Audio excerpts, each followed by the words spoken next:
Carrie Underwood, Bryan, and more on their life before fame.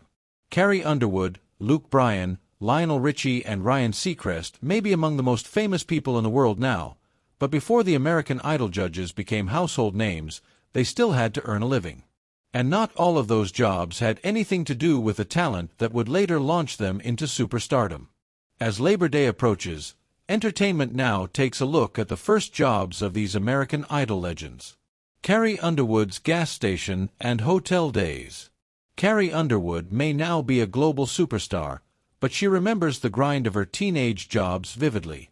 Her very first paycheck came from working at a local gas station, which she surprisingly recalls as fun.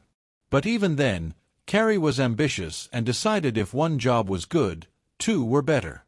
"I don't think I've ever had a bad job. I've had hard jobs," she said according to the Everett Post. "I've had jobs that, had random hours. My first job was at a gas station, and that was a lot of fun, actually.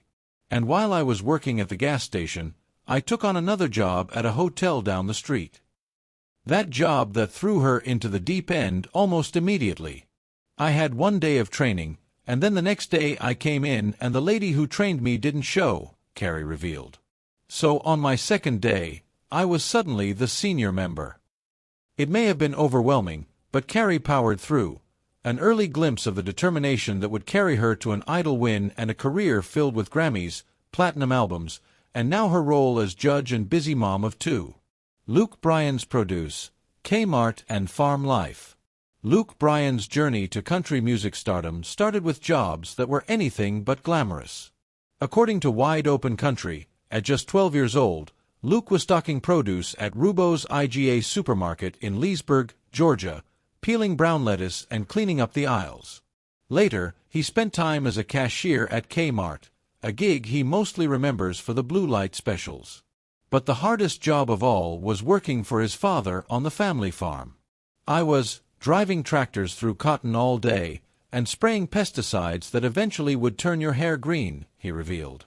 "And then at some point, I started playing guitar. After college, I went back and worked for my dad and continued to spray and haul fertilizer around." Still, those long days in the Georgia sun helped shape his work ethic, eventually fueling the move to Nashville that launched his country career. Today, with 32 #1 hits, Bryan hasn't forgotten where it all began. Lionel Richie's first steps were musical. Unlike his fellow American Idol judges Carrie Underwood and Bryan, Lionel Richie didn't spend his teen years stocking shelves or working retail. According to AFRotech.com, Lionel's first job was music itself. As a young man, Richie co-founded the Commodores, a funk and soul group that quickly built momentum in the 1970s. By the time he went solo in the early 80s, he was already crafting timeless hits like All Night Long and Hello. For Lionel, those early performances and relentless touring were the equivalent of clocking in, long nights on the road and endless rehearsals that built the foundation of his legendary career. Now, decades later, he shares that experience with Idol hopefuls, reminding them that passion and persistence are the real work behind success. Ryan Seacrest's hosting hustle began early. Also, unlike Carrie Underwood and Bryan, Ryan Seacrest never detoured from entertainment. In fact, before Ryan Seacrest became the face of American Idol and one of television's most recognizable hosts, he was already chasing the microphone.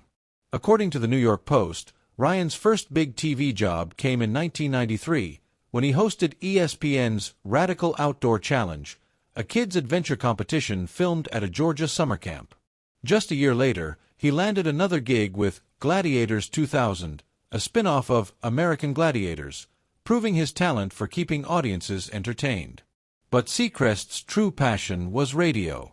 By the mid-1990s, he was spinning tracks and connecting with listeners on Los Angeles's KYSR-FM, sharpening the skills that would eventually make him a master broadcaster.